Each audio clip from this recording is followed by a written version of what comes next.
Mela l-epistola lil Lut l-ewwel 6 versi minn vers 1 sa 6. Għalhekk ħuti qaddisa intom li għandkom sem fis-sejħa tas-sema aħsbu fuq l-Apostlu u l-Qassis il-Kbir tal-istqarrija tal-fidi tagħna, Kristu Ġesu, li kien fidil ma' dak li jagħmlu bħalma kien ukoll Mosè fidil f'daru kollha. Għax dal-bniedem kien madut li jistħoqlu aktar glorja minn Mosè, daskemm dak li bena d-dar għandu iżjed ġieħ mid-dar. Għax kull dar imibnija minn xi bniedem, imma dak li jibni kollox hu Alla. U Mosè tassew kien fidil f'daru kollha bħala għaddej, bħala xhieda ta' dawk il-ħwejjeġ li kellhom jingħadu wara. Imma Kristu hu bħala iben fuq daru stess. U daru hi aħna, jekk inżommu sħiħ il-fiduċja u l-ferħ tat-tama qawwija sal-aħħar. Mulej birek li qarida kelmtu għall-gwadan ta' ruħna. F'waħda mill-messaġġi tiegħu Ġesu idur fuq il-semija tiegħu jgħidulhom ħarsu lejn il-ċawl jew lejn it-tjur tal-ajru.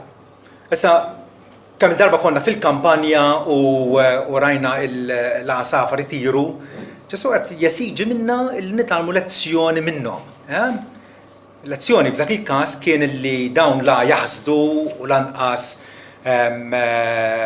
reknu fil-mħażin tagħhom u frattant missierkom ta' smewitiet magħhom. Allura lezzjoni fuq il-providenza tagħha. Ġifi kultant aħna nħarsu jew nisimgħu, però ma jkun qed jirreġistra xejn. L-istess ħaġa meta l-awtur lill-Ebrea qed jgħidilna li jikkonsidraw il-Ġesu l-istess kelma, li mhux sempliċement inħarsu lejh jew nisimgħu dwaru, imma jeħtieġ li issa ħanidu hekk nilbtu u narfu eżattament x'iswielna u min hu Ġesu Kristu għalina. Għaliex il-ġid spirituali kollu tagħna, is-salvazzjoni eterna tagħna hija marbuta miegħu. U meta wieħed jibda jiċċaqlaq ma jibqax sod fl-istqarrija tiegħu, allura hemmhekk nistgħu nsemmaw il-qampina tal-allarm. L-awtur tagħna jgħidilna konsidraw lil Ġesu, l-Apostlu u s-sommu saċerdot tal-istqarrija tagħna. Il-fidi tagħna tirrivolvi iddur mal-persuna glorjuża ta' Ġesu ta' Nazaret, li ġie fostna fl-umiljazzjoni issa huwa irxuxtat u molli fl-ogħla smewwiet saħansitra fuq l-emenija tal-missier. U allura jeħtieġ li aħna nikkonsidrawh sewwa. Kif? Irridu nikkonsidraw l-ewwel ħaġa bħala l-Apostlu l-Kbir tal-istqarrija tagħna. L-Apostolos. Il-mibgħut tagħna, dik li tfisser Apostlu huwa mibgħut bħalma Ġesu bagħat l-12 anke lil Pawlu aktar tard sabiex ikunu l-araldi tiegħu, il-messaġġiera tiegħu, il-messaġġiera awtorevoli tiegħu li jitkellmu f'ismu, hekk ukoll Ġesu huwa l-Apostlu ta' Alla. Il-mibgħut minant Alla mis-sema bħalma nistqarru fil-kredu niżel mis-smewwiet għalina l-bnedmin u għas-salvazzjoni tagħna. Ġesu huwa il-mibgħut ta' Alla. Ovvjament Alla qabel il-miġġa ta' Kristu bagħat il-diversi apostli, diversi profeti, Isaija, Eżekjel, sensiela sħiħa ta' profeti illi anke tkellmu minn qabel dwar x'kellu jwettaq Alla permezz ta' Ġesu. Ġesu huwa l-Apostlu l-Kbir tal-istqarrija tagħna. Ġesu jaċċenna fuq hekk kemm il-darba meta pereżempju fil-Ġwanni 8 vers 28 lin-nies jgħidilhom meta tollu lil il-bniedem, referenza għalih innifsu, imbagħad tarfu li jiena hu u li minn innifsi ma nagħmel xejn. Minn innifsi Ġesu ma ġiex biex ħajdu hekk jivvinta xi ħaġa ġdida. Jew jibda xi ħaġa bir-rieda jew bil-kapriċċ tiegħu. Imma le. Min innifsi ma nagħmel xejn iżda kif għallimni missieri jien nitkellem dawn il-ħwejjeġ. Ġesu kien mibgħut taħt mandat biex iwettaq missjoni, biex jiftilna għajnejna, biex jarrafna l-verità fih innifsu mibgħut minn Alla l-Missier. Xi ħaġa li anke jagħmilha aktar ċara aktar l-qudiem fl-istess Vanġelu fejn jgħid li jiena ma tkellimx minn innifsi. Iżda l-Missier li bagħatni u ordnali x'għandi ngħid u x'għandi nitkellem. Ġieli Ġesu anke meta xebel innifsu bħala ir-raj tan-naġ għal dawk kollha li ġew qabli u maħallin u briganti. Provaw jaqbżu minn fuq il-ħajt imma ma għaddewx mill-bieb. Walla Ġesu esponihom, kixifhom bħala għalliema folozz. Le, u bħala il-mibgħut mingħand Alla dak li Alla kmandah biex jgħid dak qal. U dak għaddilna. Ġifieri f'dan is-sens huwa l-ambaxxatur ta' Alla.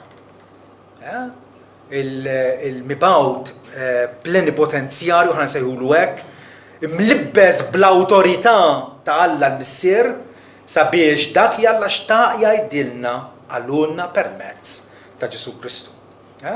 L-ambaxxatur għandu awtorità bħal u daqs min bagħtu.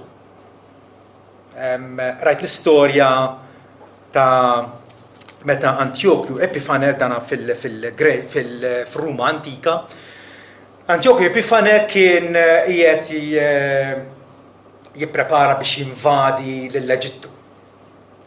U xin Ruma, is-Senat jew il-Parlament ta' Ruma semgħu b'dan bagħtu ambaxxatur Popilius li inserta kien ħabib ta' Antjokju Epifane. U dana iltaqgħu propjament qrib l-Eġittu u xin iltaqgħu flimkien ferru b'xulxin għax kienu ħbieb antiki u kielu flimkien u għallu fl-aħħar mill-aħħar għalfejn ġejt. Għallu ġejt biex ngħidlek illi ma tinvadix l-Eġittu. Għallu mbagħad intik risposta l-ġimgħa d-dieħla. U Popilius qabad il-bastun tiegħu u fit-torba dawwar ċirku madwar Antjokju Epifane u għallu toħroġ barra minn dak iċ-ċirku qabel ma tieni risposta. Għallu minix ħaninvadi l-Eġittu. Qabel kelmu bħala ħabib, issa kelmu bħala ambaxxatur. Bħala ambaxxatur mibgħut minn Ruma infisha. Allura dik hija d-differenza kollha.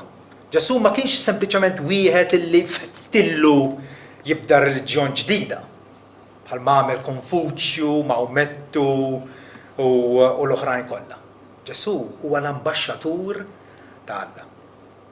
Id-delegat ta' Alla, il-vuċi ta' Alla fostna fuq dil-art. Ġesu huwa wkoll is-sommu saċerdot jew il-qassis il-kbir. L-qassis il-kbir. Il-Pontifex. Bil-Latin il-kelma għal qassis hija Pontifex li hija sinifikanti ħafna x'fisser propjament wieħed li jibni l-briġġijiet. Wieħed li jibni pont. Pont nasib xraba kontu Londra jew Ruma mhix majjar għaddejjin, tajjeb u l-pont jagħmlilek possibbli biex minnaħa taqsam għan-naħa l-oħra.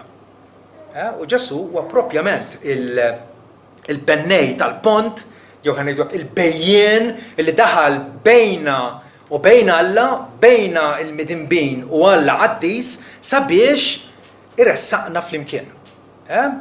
Huwa il-medjatur, għaliex ix-xogħol ta' qassis propjament huwa illi jagħmel medjazzjoni sabiex iressa il-poplu lejn Alla. Jatina aċċess, dħul, jatina entratura fil-preżenza tagħha.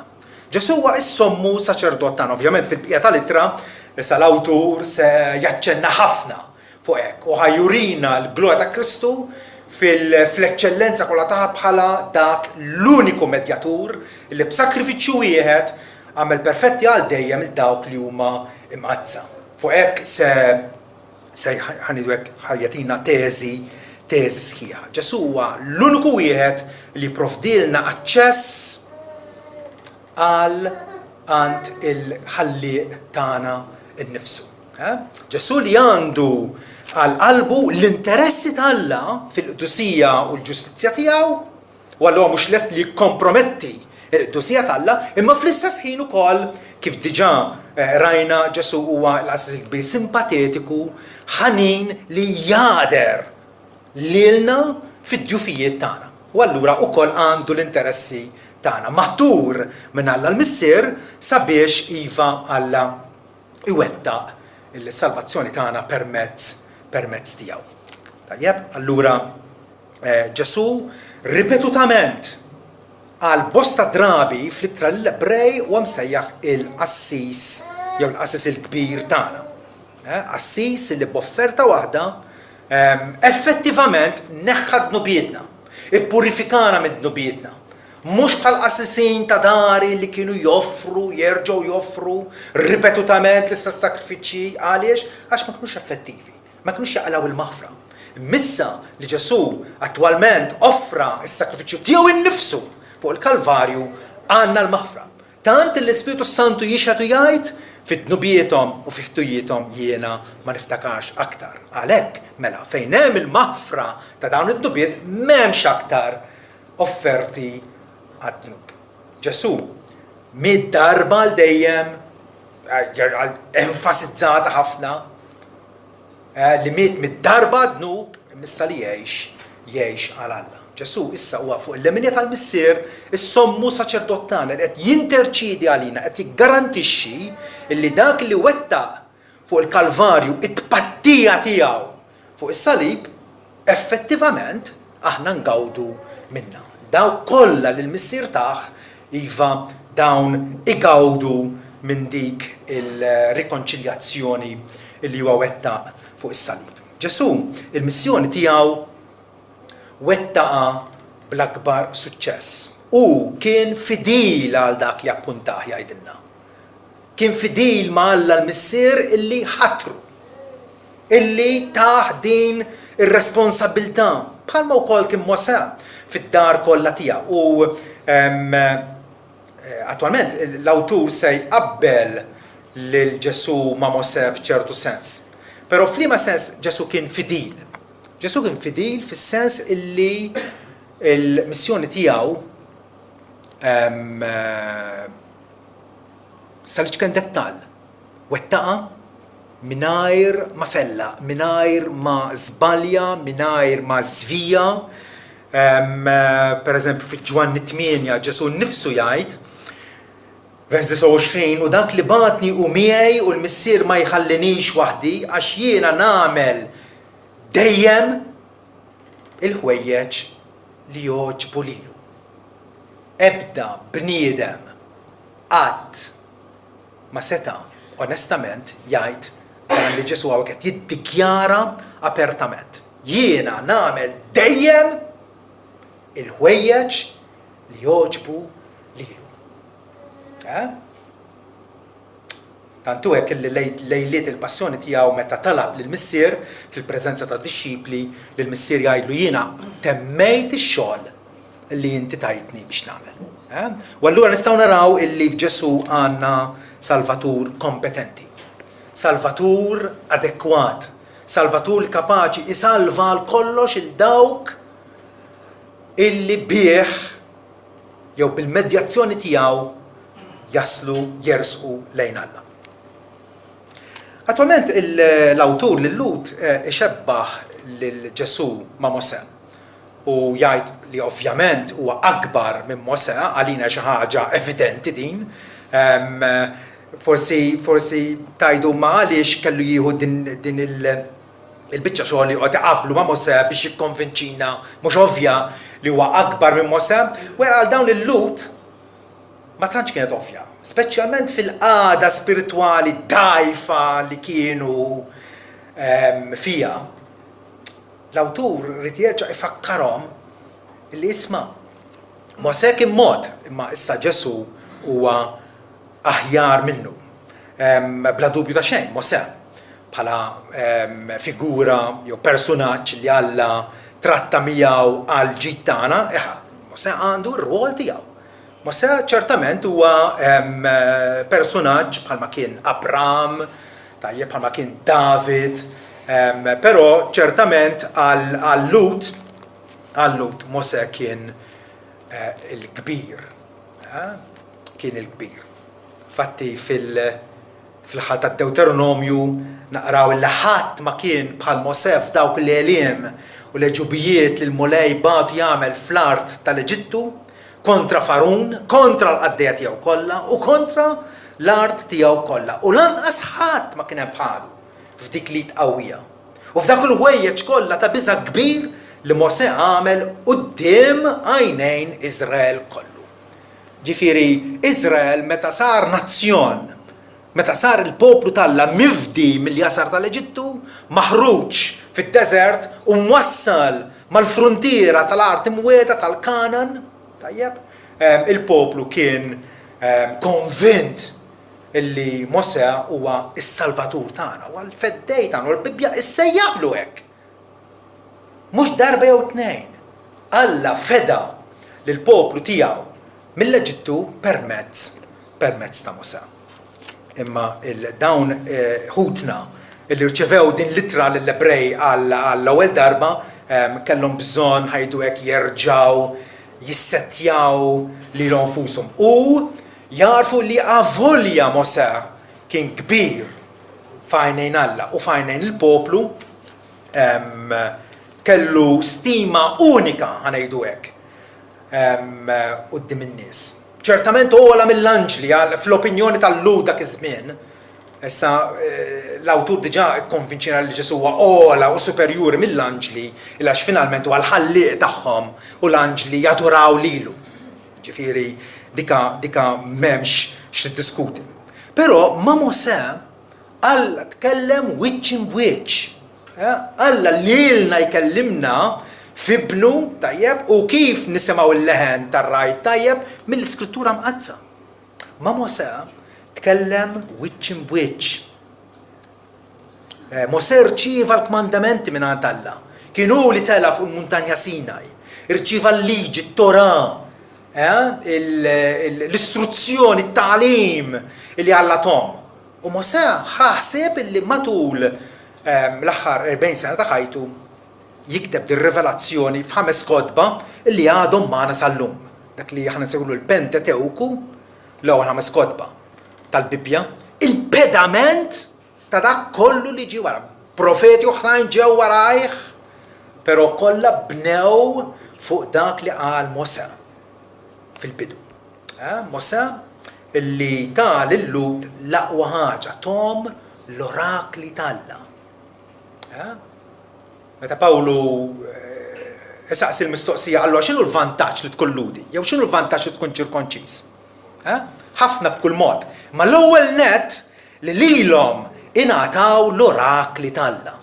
Ġifieri Lut kienu ħajdu hekk speċjali aktar minn nies oħra, minn popli oħra, il għaliex lilhom ingħatat il-kelma tal-Alla. U min tajjilhom? Mosè. Mosè fil-bidu 5 kotba imbagħad ovvjament komplew il-profeti warajh. Allura l-ittra l-awtur li Lut qiegħed jgħidilhom. Isimgħu, intom għandkom qudiemkom lil Ġesu, ikkonsidrawh sewwa. Huwa l-apostlu mibgħut mingħand Alla. Huwa il-sommu saċerdot tagħna. Il-maħfra tagħna nafuha lilu. U allura kif qegħdin titħajru li terġgħu lura għal Mosè fis-sens illi ma tibqgħux fidili lejn Ġesu sidkom. L-awtur jagħtina diversi raġunijiet għala ma nistgħux nafdaw f'ħadd ħlief Ġesu Kristu. Lanqas f'Mosè li kien personaġġ tant kbir, però frattant Mosè kien sempliċement għaddej quddiem Alla. Hekk jiddeskrivi nnifsu kontinwament fil-kotba tiegħu Mosè il-għaddej tal-mulej. Mosè is-serv tal-Alla. Kien sempliċement servjent tal-Alla li qed jagħmel skont l-ordni tal-Alla. Mentri Ġesu huwa liben tal-Alla. Hemm ta' xejn differenza x'vera. Liben li huwa l-werriet ta' kollox li huwa f'intimità mal-missier u għaddej. Għax dak kien magħdu d-dejn ta' glorja iżjed minn Mosè daqskemm il-bennej ta' dar għandu iżjed unur mid-dar infissa. Ġifieri Mosè kien parti mid-dar. Qed niftehmu, Mosè kien parti mid-dar tal-Alla. X'inhi d-dar tal-Alla? Aħna l-koll, il-fidili. Il-ġabra, il-totalità tan-nies tal-Alla matul iż-żminijiet mill-bidu sa tmiem. Dik d-dar tal-Alla li qed tinbena. Alright? Mosè kien parti mid-dar u mhux id-dar infissa. Id-dar infissa, il-Knisja ġifieri, tappartieni għal Ġesu Kristu. U r-ras tagħha, u l-kap tagħha, u dak illi xtrana b'demmu stess għalih innifsu. L-ewwel Pietru kapitlu 2 vers 4 jgħidilna ersqu lejn Ġesu. Qisu lejn ġebla ħajja mormija tassew mill-bnedmin il għaliex salbuhx vera. Imma magħżula minn Alla u prezzjuża. U intom ukoll bħala ġebel ħaj intom mibnijin bini spiritwali bħala saċerdozju qaddis biex toffru sakrifiċċji spiritwali li jogħġbu lill-Alla permezz ta' Ġesu Kristu. Allura il-Knisja hija d-dar tal-Alla. Ġebel ħaj, kull wieħed waħda minna ġebla ħajja f'din l-istruttura spiritwali li Alla qed jibni li fija jammar l-ispirtu tiegħu. Ġesu huwa il-kap ta' din id-dar ta' Alla. Mosè kien servjent. Eda r-rwol tiegħu fi żmienu bħalma għamel David, bħalma għamel Abram, bħalma difatti qegħdin nagħmlu kull wieħed waħda minna, Ġesu id-dar tappartieni għalih. Imma hemm raġuni oħra għaliex Ġesu huwa superjuri minn Mosè. Ila għaliex Mosè fl-aħħar mill-aħħar kiteb dwar Ġesu. Tiftakru dawk iż-żewġ dixxipli mifxulin u konfużi wara li Ġesu kien għadu kif inqatel u ndifen.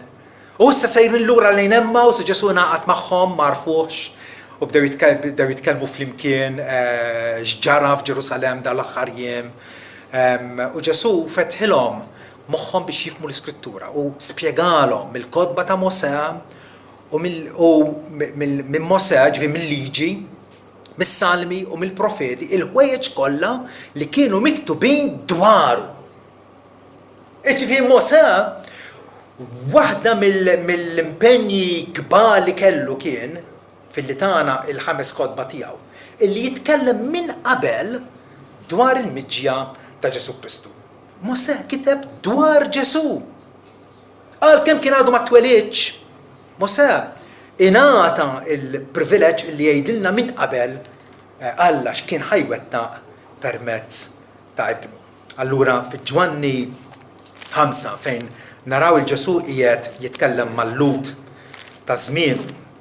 Ġwanni 5 vers 46, Ġesu iċanfarhom hawnhekk il-Lut. Il-għax għal-kem kienu nis devoti u nis ta' bil-ħaq reliġjużi, isimgħu xejdilhom. Li kieku emmintu l-Mosè, għax huma kienu ħin kollu jiftaħru illi aħna dixxipli ta' Mosè. U aħna nafu li Alla kellem il-Mosè. Imma dal-bniedem qalu darba, dal-bniedem ma nafux minn fejn hu. Preferenza għal Ġesu Kristu. U Ġesu qed jgħidilhom kieku intom emmintu l-Mosè, kontu temnu lili ukoll. Għax Mosè kiteb dwari. Mosè kiteb dwari. U aktar naraw kif Ġesu l-apostlu, l-ambasċatur tal-Alla, illi mhuwiex wieħed bħal l-oħrajn, imma bagħtu l-missier fi qbil mal-profeziji illi jingħadu dwaru kif jgħidilna hawnhekk illi issa Mosè kien fidil fid-dar kollha tiegħu bħala attendent jew bħala servjent. Ħalli tingħata xhieda tal-ħwejjeġ li kellhom ikunu mitkellma aktar tard. Nistgħu nqabblu allura x'qal Mosè, x'qalu l-profeti u issa x'seħħ Ġesu Kristu ngħidu. L-evidenza hija qawwija ħafna. Ma jistax ikun illi jiena inwarrab il-Ġesu għax m'għandix evidenza. L-evidenza ingħatat għandha s-siġill ta' Alla fuqha. Fatti ma kienx diffiċli għal Natanjel, għal Filippu skużawni, meta sab Natanjel u għallu sibna lil dak li dwaru Mosè fil-liġi u l-profeti kitbu Ġesu minn Nazaret bin Ġuseppi. l-eċitament ta' dan il-darba sajjiet illi sab il-ħabib tiegħu Nathaniel u qed jgħidu sibna lil dak li Mosè kiteb dwaru fil-liġi. Illi qegħdin ngħidu sa sekli twal ta' żmien għaddew meta Mosè kiteb dwar Ġesu. U issa dak li Mosè kiteb qiegħed iseħħ propjament fi żmienna. Nistgħu nimmaġinaw il-ferħ, is-sens ta' skoperta ta' dan Filippu illi qabbel dak li kiteb Mosè ma dak li qed iseħħ Ġesu Kristu qal sibna l dak li dwaru Mosè kiteb. Allura ovvjament Ġesu huwa wisq akbar minn Mosè. Imma ħaġa oħra, Mosè emmen f'Ġesu. Ġesu huwa l-oġġett tal-fidi tagħna. Il-bnedmin Alla qed isejħilhom biex idawru l-ħarsa ta' ruħhom lejn Ġesu Kristu u jistrieħu fih. Bħalma għamel Mosè. Mosè huwa wieħed minn dawk l-eroj tal-fidi, tajjeb l-ittra l-Ebrej tagħtina fatti lista ta' nies. U tgħidilna dawn ma' nies li ġrew il-ġirja qabilna. U jibda minn Abel u Henok u Abram u Isaac u Ġakob u jsemmu wkoll il-Mosè, fit-tul jsemmih il-Mosè. Fejn jgħid li Mosè għażel aktar xilli ġarrab in-niket mal-poplu tal-Alla. Tafu li hu imrobbi prinċep fil-palazz ta' Farawni, tajjeb għażel li assoċja ruħu mal-iskjavi tal-pajjiż. Għax kien jaf li hu Ebrew bħalhom.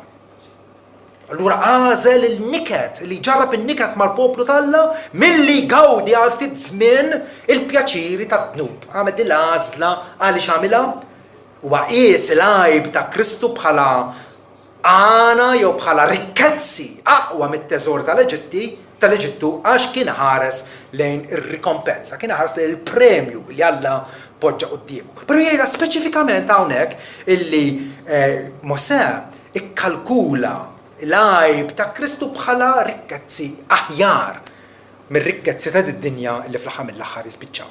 Speċjalment jgħidilna li Mosè emmen f'Ġesu Kristu għalkemm kien għadu ma twelidx, kien għadu ma ġiex, però il-profezziji kienu hemmhekk. Mosè kien fidil bħala servjent ta' Alla, bħala għaddej, infatti Alla nnifsu jixidlu.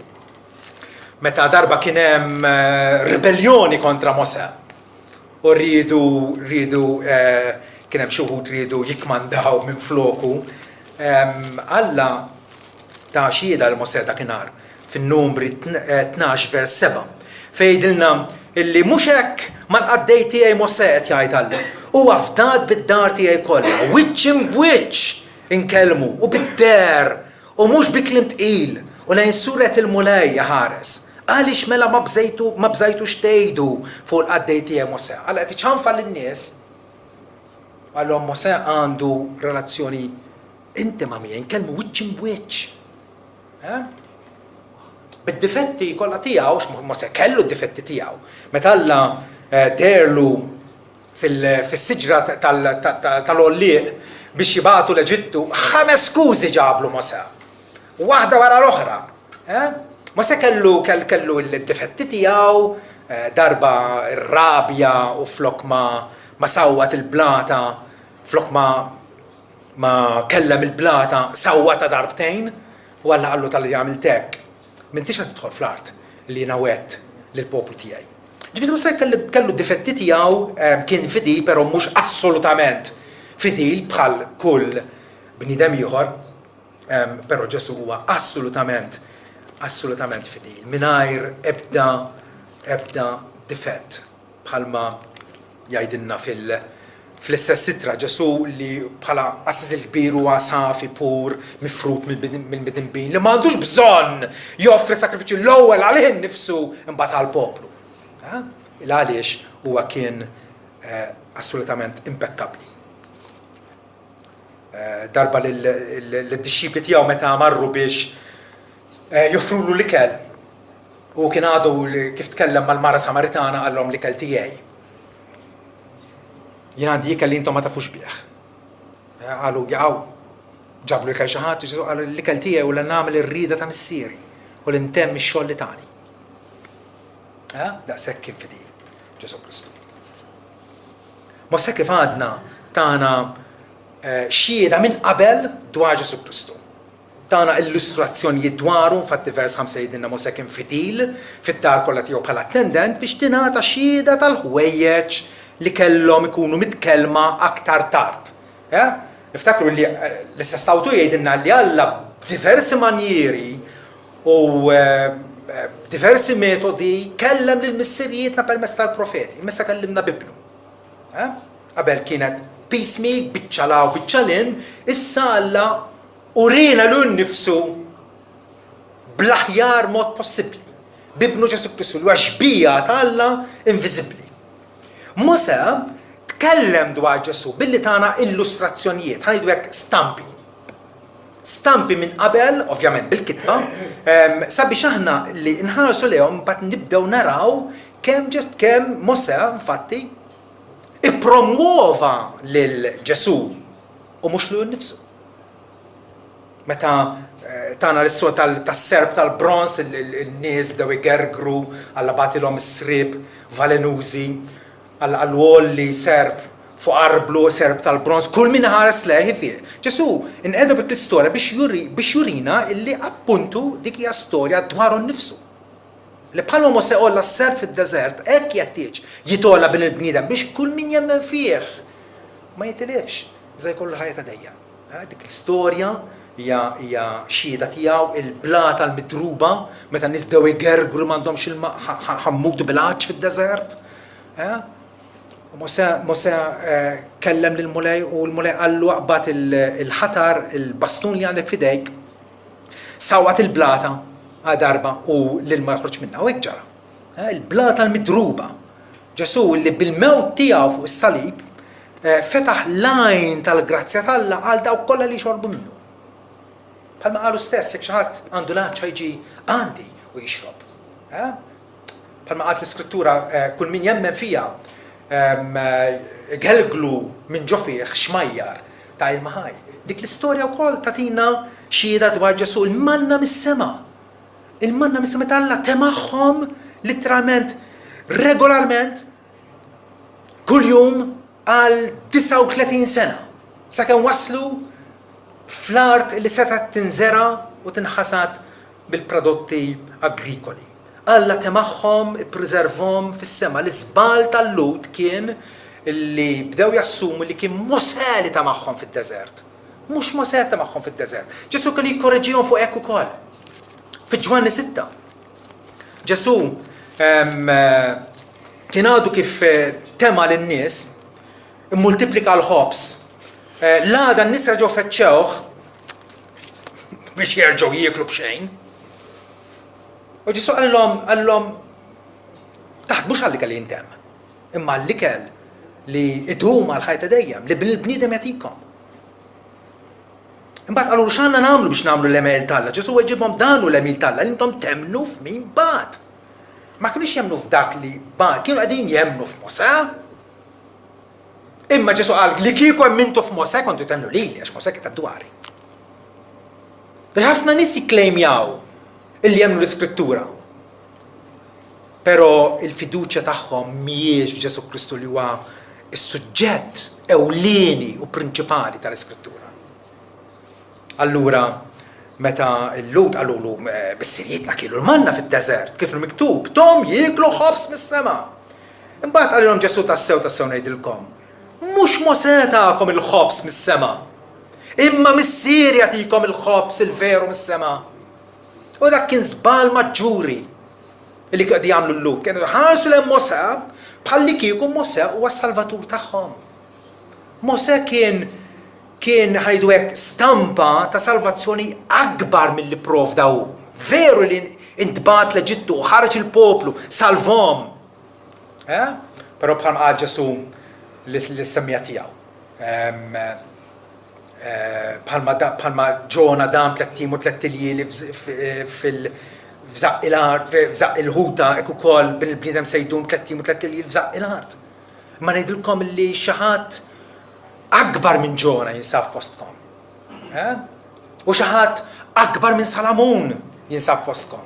U xi ħadd akbar minn Abram. Dawk il-personaġġi kollha taw xhieda ta' Ġesu Kristu. Mosè allura kien biss del tal-ħwejjeġ tajba li kellhom jiseħħu aktar tard f'Ġesu Kristu. Ġesu huwa s-sustanza tal-rivelazzjoni tagħna. Il-climax, il-quċċata.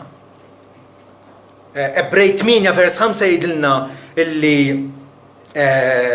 il-sistema li introduċa Mosè bil-qassisin, bid-diversi sakrifiċċji li kienu joffru fuq l-artal regolarment, bil-sistema ta' festi matul is-sena, 7 festi, plus ukoll li kellhom il-ġurnata tas-sibt li fija kellhom jistrieħu mix-xogħol regolari tagħhom.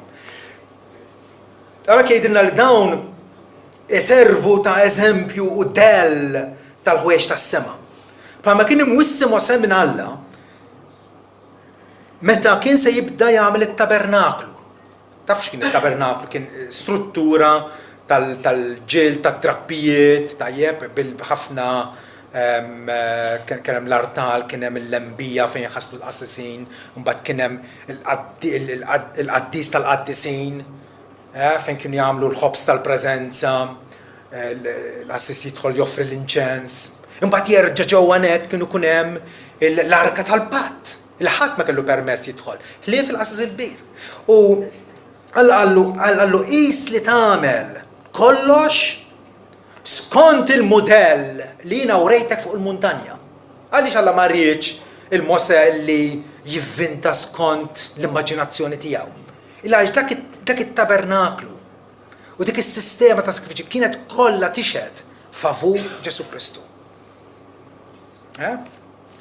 U kol il-liġi li Alla ta' il-liġi u kol tixed dwar il-ħtieġa ta' Salvatur.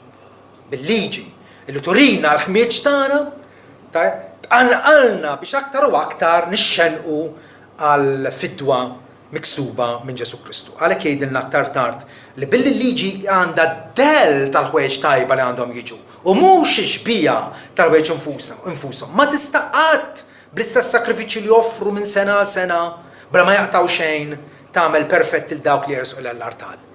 Le, il-liġi kienet tajba, il-sakrifiċċji kienu tajbin, kollox kien tajb, kollox kien moti minn Alla, però kienu inadekwati. Fihom infushom ma kinux jisalvaw, kienu biss ħajdu hekk pointers, kienu qegħdin juru il-vera salvazzjoni li Alla kellu jwettaq imbagħad eventwalment f'ibnu Ġesu Kristu. Il-Mosè huwa ovvjament inferjuri għal Ġesu għaliex veru Alla inawgura patt ma' Mosè. Dak il-patt li taħ minn fuq il-liġi, minn fuq il-Muntanja Sinaj, li niżel bit-twavel tal-liġi. U għallhom dan huwa l-patt li Alla għamel magħkom. Patt li għalli għamilha ċara kien temporanju. Xi darba kellu jispiċċa, kellu jiġi skadut. Il-patt li Alla għamel ma' ibnu favur tagħna ma jiskada qatt. Infatti il-Bibbja sejjaħlu patt etern, patt għal dejjem ta' dejjem. Lut 13 vers 20 jgħid issa Alla taslim li reġġa minn belli mwiet li Sidna Ġesu.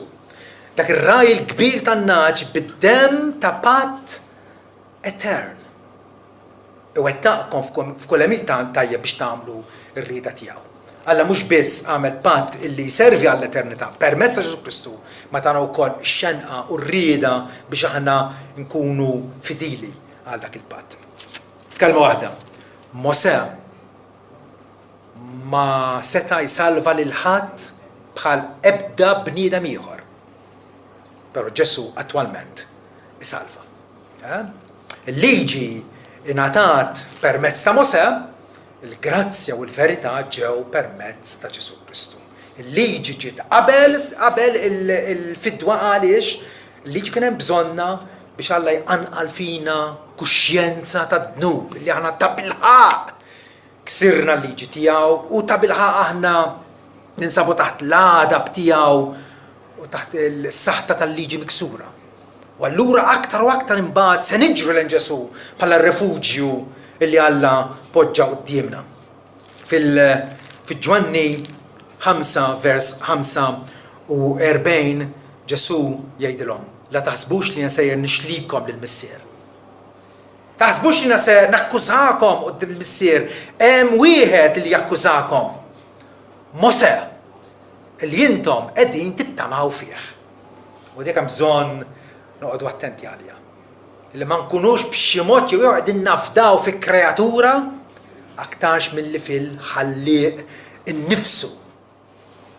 Kif jippreżenta Ġwanni, li kollox sar bih u xejn ma sar mingħajru milli sar il-kelma li kien ma' Alla u l-kelma li kien Alla, il-kelma li sar laħam u għammar fostna. Ġesu Kristu. U allura rridu hawnhekk nasib għandna parallel tajjeb ħafna. Il-lut l-iżbal tagħhom kienu qegħdin jafdaw f'Mosè. Kienu qegħdin jafdaw fihom infushom fiċ-ċirkonċissjoni tagħhom, fil-fatt li huma minn razza ludija. U nista' madwarna llum hekk qegħdin nisibgħu jagħmlu x'vera. L-istess ball. Illum f'mija jafdaw f'xi ħadd illi huwa qrib ta' Alla bħalma kien Mosè illi ma jistax jgħinu. Pereżempju Marija. B'ebda mod ma nistgħu ngħidu li aħna għandna xi ħaġa kontra Marija bħalma m'għandniex kontra Mosè u m'għandniex kontra l-profeti. Ma lil kulħadd irid nagħtuh ir-rwol tiegħu. Narfu l-post tiegħu fil-pjan t'Alla. Marija nfissa qalet ruħi tfaħħar il-kobru tal-mulej u l-Ispiritu tiegħi jifraħ f'Alla, is-Salvatur tiegħi. Ili għandha bżonn Salvatur, kif tagħmel dal-iżball li tirrikorri għandha biex issalvak. Meta kont żgħir ommi għalmitni l-litanija bil-Maltu bil-Latin. Il-litanija ta' foħrija lil Marija u t-titoli li jingħataw lil Marija faċilment bid-dritt għandhom jingħataw il-Ġesu u lilu waħdu. Żball oxxem mhux vera. Żball gravi. U għalhekk l-awtur qed jgħidilna ikkonsidraw il-Ġesu, ħarsu lejh huwa faċli. Palma il-Serb inganna lill-leva bil-qerq tiegħu hekk ukoll id-devozzjoni tagħkom faċilment tiżvija. U ma tibqgħux devoti lejn Ġesu Kristu. Din hija l-istqarrija tagħna mhux vera. L-istqarrija tagħna hija li palma Kristu huwa fidil bħala iben fuq daru u daru hija aħna u aħna qegħdin ngħidu iva, aħna niffurmaw id-dar tagħna. Dik hija l-istqarrija tagħna. Alla aċċettana, Alla laqana fil-familja tiegħu. Jekk inżommu sħiħa il-konfidenza u l-ftaħira tat-tama tagħna. Alla ma jogħġbuhx nies li huma ċaqlambuta, illi huma mimlin bid-dubju u mhix ma' Ġesu u mhix jew forsi qed jittamaw f'xi ħaġa oħra li qed jgħidilna hawnhekk qed jeżortana bil-qawwa kollha. Kunu fidili lejh. Għaliex il-tajjeb il-ġid tagħna jinsab biss fih. U l-istqarrija tagħna hija li Ġesu tagħna salvazzjoni. Tagħna salvazzjoni illi iddum għall-eternità. Jimpurtah mill-qagħda fiżika tagħna. Jimpurtah minn xi ħana għaddejjin. Però bħalma hu stess qal dwaru nnifsu bil-bniedem m'għandux fejn imit rasu. Avolja il-tjur tal-ajru għandhom il-bejt tagħhom u l-bejjem għandhom it-toqbit tagħhom. Ġesu ġi biex jagħtina salvazzjoni eterna. Bil-maħfra tad-dnubiet skont il-ħniena ħelwa ta' Alla tagħna. U għalhekk l-istqarrija tagħna hija li aħna hawnhekk m'għandniex belt li tibqa'. M'aħniex hawn għal dejjem. Ġesu tagħna viżjoni dwar id-dar tal-Missier. Iż-żmien li ġej, il-qawma minn bell-imwiet, il-qalb tagħna hija diretta f'dik id-direzzjoni. Bħalma kienet tal-patriarki anke fl-antik fejn jgħidilna hawnhekk li bil-fidu wkoll dawn kollha mietu bil-fidi bla ma qalaw il-wedi marrawhom il-bot u emnuhom u selmulhom u stqarrew li kienu barranin u worba fuq l-art. Aħna pellegrini fuq l-art, pellegrini. Intom mintomx tad-dinja. Ma jiena għażiltkom il-barra mid-dinja biex kunu tiegħi. Dina l-istqarrija tagħna. Bħal dawn in-nies li xxenqu jew jixtiequ pajjiż aħjar jiġifieri wieħed tas-sema. Għalhekk Alla ma jistix issejjaħ Alla tagħhom għax ħejjilhom belt indestruttibbli, belt li tibqa' għall-eternità fil-preżenza tal-Missier. U allura jeħtieġ li aħna nżommu sħiħ mingħajr ma nperpru, mingħajr ma nejjew. Din in-nota ħanisimgħuha spiss f'dil-ittra. Jeħtieġ li aħna nagħtu prova ta' nfusna li aħna ta' bilħaq reċipjenti tal-grazzja tagħlla. Naraw b'għajnejna nies li forsi jibdew mbagħad ma jkomplux. M'għandniex għalfejn niskandalizzaw ruħna għax il-Bibbja ta' fżana li jekk ħajġri. Xi wħud ħajkollhom fidi finta, fidi ta' parsi, fidi tixbaħ il-ħaġa ġenwina ma mhijiex. U allura Ġwanni jgħidilna dawn ħarġu minn magħna. Li kieku kienu minn tagħna kienu jibqgħu magħna, imma ħarġu biex juru nfushom ma jkunux minn tagħna. Ġifieri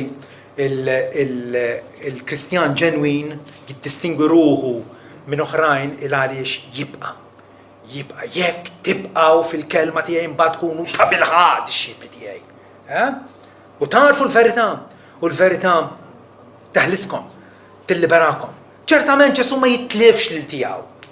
Il-fatt il-Bibbja teżortana biex aħna niġru t-tiġrija tal-fidi li hemm qudiemna u nkunu fidili lejn li mgħallem tagħna ma jfissirx illi b'daqshekk nistgħu nitilfu s-salvazzjoni. Le, Ġesu kapaċi u definittivament u ċertament iżhom lil tiegħu. Jippreservhom. Ġwanni 6 vers 39 jgħidilna li din hija rrieda tal-Missier li batni, illi ma nitlef xejn minn dak kollu li tani, imma li nqajmu fl-aħħar jum. Hija kelma solenni, ma jitlef xejn minn dak kollu li tani. Stari jiena illi nur li nnifsi li jiena ġenwinament ta' Kristu. Mhux bil-kliem, imma bil-perseveranza. Alla jassigurani, Alla jagħtini garanzija illi ta' bilħaq isalvani, però fl-istess ħin irrid jiena nippersevera. Bunyan fil-wieħed mill-kotba tiegħu, The Heavenly Footman jgħid lan tiegħi mhuwiex li niġri xi ftit meta jfettilli. Skont kapriċċ jew nofs triq jew kważi wasalt, iżda niġri għal ħajti, nisboq id-diffikultajiet kollha u nissokta sa tmiem it-tellieqa li bil-fors trid tkun sa tmiem omri. U dak għandu jkun l-atteġġament tagħna. Sa tmiem għandi nżomm il-fiduċja u l-konfidenza tiegħi Ġesu Kristu. Allura int Kristjan ta' vera. Għax litra lill-Ebrej hawnhekk tolqotna fil-laħam il-ħaj. L-awtur ma jiddejjax idardar lill-maqjiet. Irid li anqa l-kuxjenza tagħna. U jrid niffaċċjaw din is-sor. Int Kristjan ġenwin jew għadek tafda f'Mosè, fil-liġi, fl-opri tiegħek, x'kapaċi tagħmel int jew forsi qed tafda f'xi ħadd ieħor, forsi mhux Mosè, f'Marija, jew f'xi ħaġa oħra, purgatorju, jew kwalunkwe ħaġa. L-awtur jridna ikkonsidraw il-Ġesu adekwat fih innifsu. Palma jgħid Pawlu fih intom kompluti. Intom mimlijin u li hu r-ras ta' kull prinċipat u seta. Ftakar minn int allura, ftakar li inti sieħeb jew sieħba fis-sejħa smewwitija. Alla sejjaħlek lejn is-sema, hija vokazzjoni u stedina mis-sema għas-sema mingħand Alla u lejn Alla. Dik hija s-sejħa tagħna. Jiena nħobb nikkonsidra nifsi bħala avvokat. Irċivejt vokazzjoni jiena. U intom l-istess ħaġa. Intom, disċipli ta' Ġesu, għandkom dil-vokazzjoni. Imsejħin b'sejħa tas-sema. U dik ma nistgħux naffordjaw li aħna xi darba ninsewa. Ma ninsewiex ċertament jekk aħna il-fokus, l-attenzjoni, il-xenqa ta' qalbna tkun biss fuq Sidna Ġesu Kristu. Konsidraw Ġesu, l-Apostlu u s-Sommu Saċerdot tal-istqarrija tagħna.